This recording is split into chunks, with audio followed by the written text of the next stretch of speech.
In this story, a boy named Percival and his muscular grandfather have an eventful day on their island. Percival spots a rare rocky bird and alerts his grandfather, who skillfully uses a pitchfork to bring down the bird. Percival daringly jumps off a cliff to retrieve it, and they later eat it, unaware of the ominous purple magic surrounding the bird. They engage in a light sparring match, with the grandfather winning, but Percival takes pride in his performance. The grandfather then remembers that Percival's 16th birthday is approaching, marking his transition to adulthood. He's excited about new privileges but learns he's still too young for alcohol. The grandfather tries to inspire Percival with tales of adventure beyond the island, but Percival prefers their simple life together. During dinner, the grandfather reflects on Percival's father, who embarked on adventures at 16, and questions if Percival feels lonely on the island. However, Percival feels content with his grandfather's company. Percival, unable to sleep due to excitement and contentment with his life with his grandfather, wanders outside to admire the stars. His peaceful night is interrupted when he encounters a knight arriving on a floating boat. The knight is searching for someone who shot down his rod bird familiar, leading him to the island. Percival, naively, reveals that his grandfather is Varghese, the name the knight is inquiring about. The knight, claiming to be an old acquaintance of Varghese, says he's visiting him. Percival, without suspecting any malice or questioning the knight's full battle attire, directs him to his grandfather, who is making breakfast on the other side of the hill. The knight leaves to confront Varghese, allowing Percival to play with his flying boat. However, as Percival enjoys the boat, he slowly realizes the potential danger he has unwittingly exposed his grandfather to by revealing his location to a stranger in armor. This realization hits him hard, and he rushes to help his grandfather, fearing he might have made a grave mistake. Varghese, Percival's grandfather, is preparing breakfast when he's suddenly attacked by the knight. Recognizing the threat, Varghese immediately engages in combat, using his old holy knight's sword. Despite his skill, Varghese struggles against the knight's formidable strength and defense. The knight unleashes a powerful attack, severely damaging Varghese and destroying his house. Percival arrives too late to prevent the attack and attempts to intervene by hurling rocks at the knight, but to no avail. As the knight prepares to target Percival, Varghese steps in to protect him, urging Percival to flee. However, Percival refuses to leave his grandfather. The knight, intent on killing them both, inflicts further injuries on Varghese and overpowers Percival, who makes a futile attempt to fight back before collapsing. As he lies defeated, Varghese confronts the knight, asking why he chose this moment to attack. The knight reveals a prophecy about the 4 knights of the apocalypse destined to bring down King Arthur. Lacking clear suspects, he decided to target Varghese as a precautionary measure. Despite taking a devastating blast, Percival miraculously survives and apologizes to Varghese for not being strong enough to protect him. Varghese reassures Percival, expressing his contentment with their life on the island and his happiness when Percival had earlier said he was satisfied staying there. However, Varghese is gravely injured and, in his final moments, reveals to Percival that Ironside is his father, shocking Percival, who had believed his father was dead. Varghese, unable to elaborate on this complex backstory due to his worsening condition, urges Percival to seek Ironside for answers. Varghese expresses confidence in Percival's strength and resilience, despite acknowledging the tough journey ahead for him. The following day, Percival is faced with the heartbreaking reality of Varghese's death. He buries his grandfather, grappling with profound loss and emptiness. In the midst of repairing the damaged house, Percival discovers a box under the table containing new clothes, lovingly sewn by Varghese for Percival's future adventures. Percival, now alone after his grandfather's death, is preparing to embark on his journey. Dressed in new clothes and a helmet, he encounters a minor mishap with his cape but continues his journey. His descent from the island takes much longer than anticipated, and in his excitement to finally reach the ground, he accidentally falls off the cliff. Upon landing, Percival encounters a strange creature he has never seen before. He introduces himself and explains his journey, but the creature, not understanding him, walks away. Percival follows it, leading him to a performing street group consisting of Cats, Elva, and Donnie. Intrigued by their magic tricks, Percival expresses his amazement, catching the attention of the performers. The group, curious about Percival's origins, performs more tricks. Donnie, seeing an opportunity, attempts to take advantage of Percival's naivety by demanding payment. Unfamiliar with the concept of money, Percival unknowingly becomes a target for theft as Donnie performs a trick to distract him and steals his belongings. Realizing the severity of his actions, Donnie decides to return Percival's belongings, but is taken aback by Percival's surprising speed and strength as he catches up with the group. Donnie apologizes, partly out of guilt and partly out of fear of Percival's capabilities. Percival explains to the street performing group that he's seeking Ironside, his father, who also killed his grandfather. The group initially thinks he's on a quest for revenge, but Percival is uncertain about his feelings. He wants to confront Ironside to understand the reasons behind his actions, though he admits to wanting to beat him up as a part of his emotional turmoil. The group doesn't recognize Ironside's name, but they suggest that Percival might find more information in a nearby village where they are heading for their next performance. They agree to take Percival along, but not without a condition. This time, they ask him to perform a trick. Given a bow and arrow, Percival's attempt at archery nearly hits Donnie, yet the group decides to bring him along anyway, recognizing his potential entertainment value. Percival expresses admiration for the group's performance, mistaking their skills for magic. Donnie, however, is discontent with their lifestyle of performing minor tricks for a living. Katz reveals that they are all individuals who once aspired to become holy knights but had their dreams shattered, a revelation that resonates with Percival given his father's and grandfather's past as holy knights. The group is surprised to learn about Percival's lineage and connection to a holy knight. They inquire about Ironside's origins, but Percival, unfamiliar with the concept of countries, is unable to provide any answers. The group is approached by villagers seeking help against a wolf attacking their village. Donnie initially dismisses the threat as trivial and plans to handle it themselves in exchange for food and lodging from the villagers. However, upon realizing the wolf's formidable nature, he decides to flee and call the holy knights for help. Percival, driven by his desire to protect others, courageously confronts the wolf alone. His attempt to use a bow and arrow comically backfires, injuring himself instead. As the wolf prepares to attack him, Donnie intervenes, saving Percival but getting hurt in the process. Fueled by anger and determination, Percival abandons the bow and relies on his physical strength. He impressively defeats the wolf, leaving everyone, including the mysterious creature from earlier, in awe. A knight, observing through a magic crystal, is surprised by Percival's ability to defeat one of his familiars and decides to confront Percival himself. Meanwhile, the villagers express concern over the unusual appearance of such a large monster and worry about similar occurrences in neighboring villages. Donnie, injured from protecting Percival, is being tended to by cats. Percival, taken to the lake by Elva to clean up, reveals a significant scar on his chest, leading to questions about his remarkable resilience. Elva, still perceiving Percival as young, is impressed by his maturity and bravery. Percival reflects on Donnie's actions, realizing his kindness and conjecturing that Donnie's willingness to help might stem from his unresolved aspirations to become a holy knight. Percival's curiosity about holy knights and magic is addressed. Elva explains to him that holy knights are individuals who use their powerful magic to fight evil and uphold justice. She clarifies that the tricks they perform are similar but not potent enough to qualify them as holy knights. The villagers, grateful for Percival's bravery in defeating the wolf, celebrate him as a hero. During the celebration, Percival enjoys a drink he thinks is delicious, only to learn it's berry juice.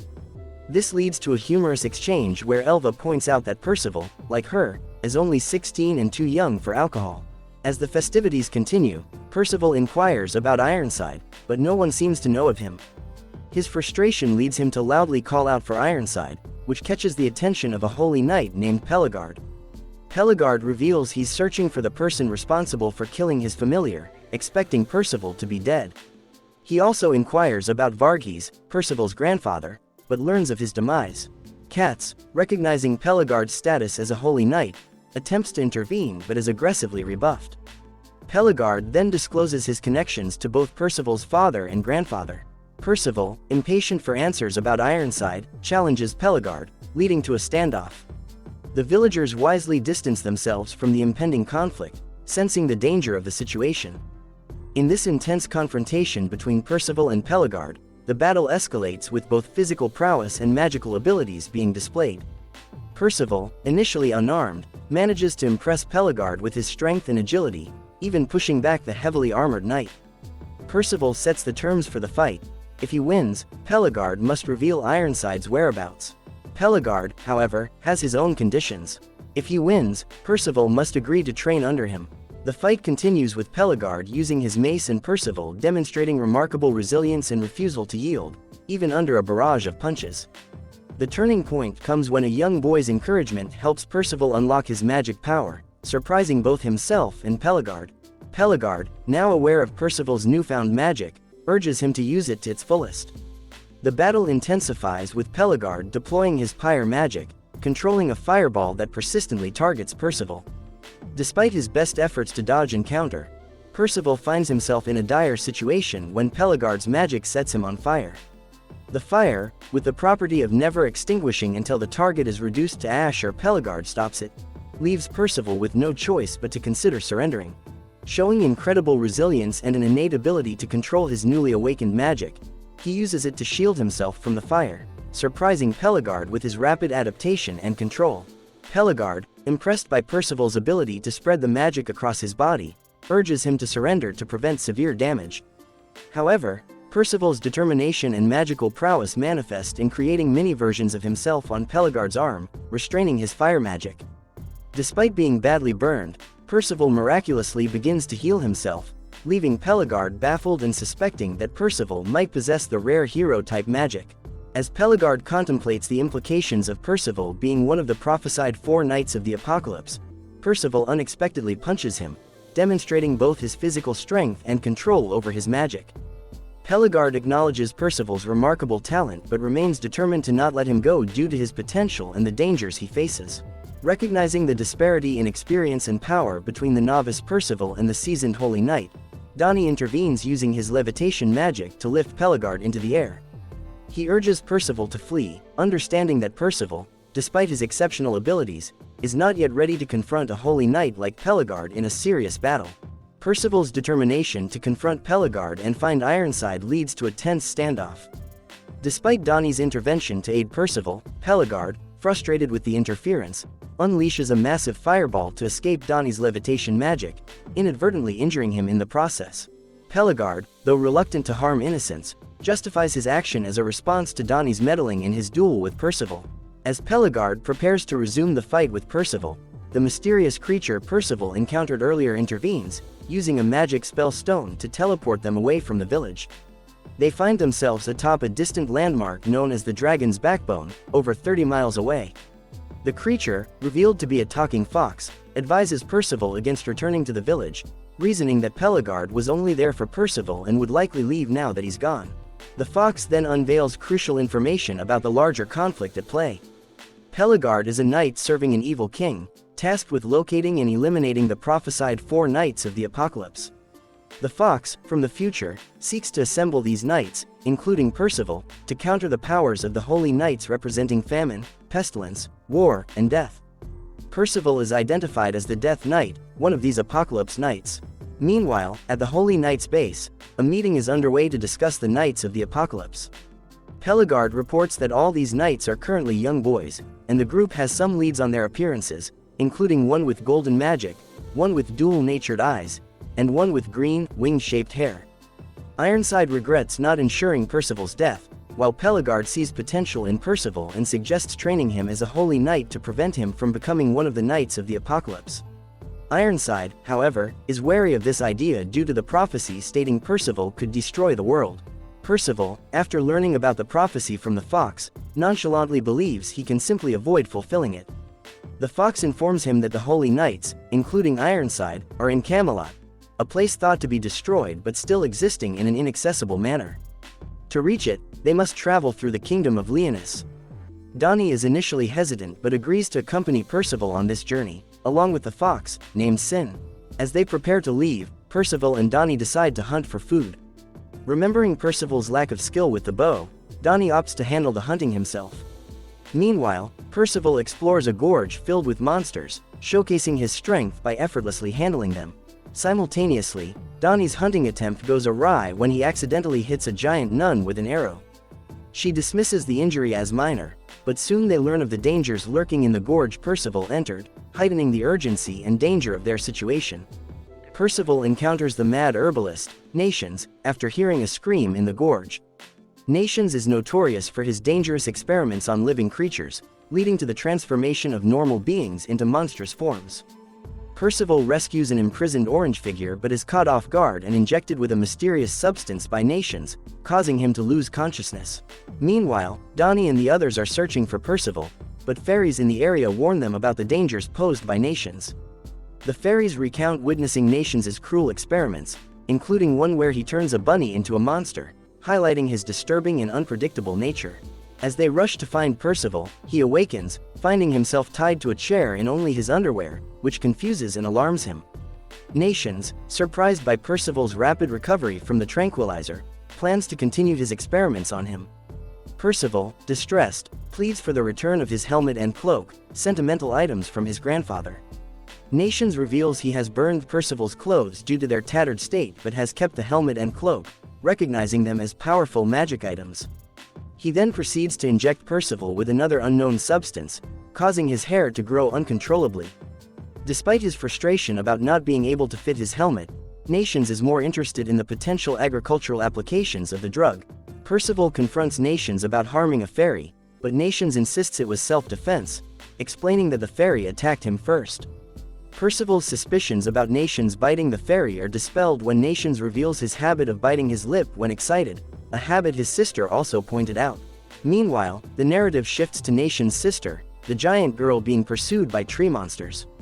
Donnie and the fairies blame Nations and his experiments for the chaos, but his sister defends him, indicating he's not inherently evil. Back with Nations and Percival, Nations agrees to release Percival after his experiment concludes, citing the potential danger of the drug's backlash. Percival, eager to continue his mission, breaks free from the ropes, struggling to fit his helmet over his enlarged hair. Nations, determined not to lose such a valuable test subject, draws 2 magic swords, promising not to harm Percival but intending to keep him for further experimentation. Percival attempts to reason with Nations, offering help with his problems, but Nations dismisses the offer, seeing Percival solely as a means to an end for his research to save the gorge.